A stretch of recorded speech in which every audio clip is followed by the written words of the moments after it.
Do you ever feel like the world is designed for extroverts? Do you ever feel like the loudest voice in the room is the only one that gets heard? What if I told you that your quiet nature is not a weakness? What if I told you that the very thing society tries to shame you for is a superpower waiting to be unleashed? Yes, I said it. A superpower. Because let me make it plain, introverts don't just survive, introverts thrive. And today, I'm going to show you exactly why. See, the first problem is the definition. Society has painted introversion as weakness. They've confused it with shyness. They've confused it with fear. They've confused it with social anxiety. But introversion is not about fear. It's not about shame. It's not about running away from the world. Introversion is about energy. It's about how you process. It's about how you recharge. An introvert walks into a crowd and feels their battery drain, not because they're incapable, not because they're scared, but because every conversation, every sound, every distraction pulls from their energy supply. So when that introvert steps back into solitude, when they walk into silence, their battery begins to refill. They are not retreating, they are recharging. And yet, society calls that weakness. Why? Because we live in a world that celebrates noise over depth, volume over clarity, distraction over focus. But let me ask you, when did loud become the measure of strength? The extrovert, they walk into the room and the energy fills them. They thrive in the noise. They draw power from the crowd. And society praises that.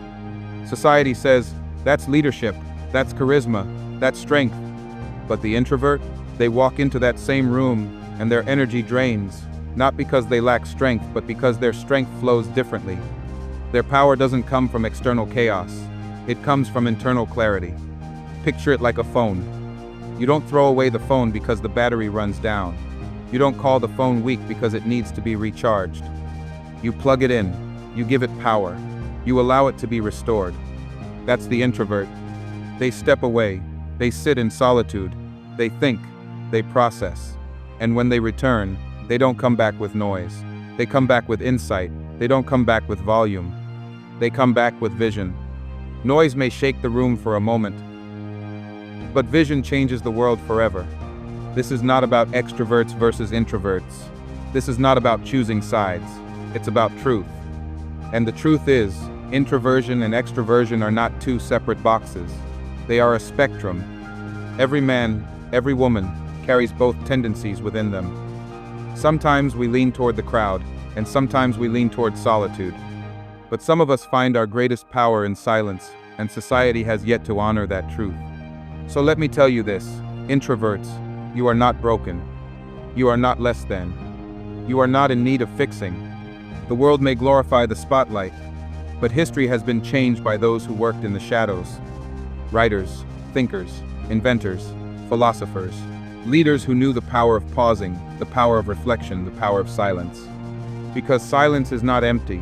Silence is full of answers. So the question is not whether you're introverted. The question is, will you embrace the power that comes with it?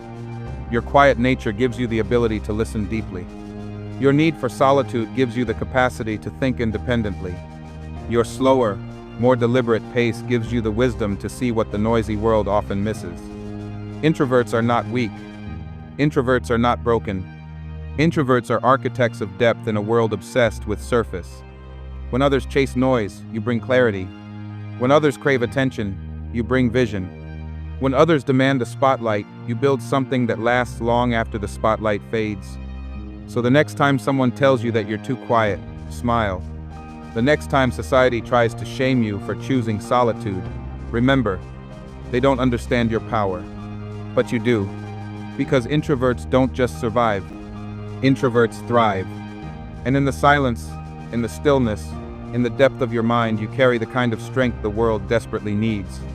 So let me ask you again, do you ever feel like the world is designed for extroverts? Maybe it is, but that doesn't matter. Because you weren't designed for the world. You were designed to change it.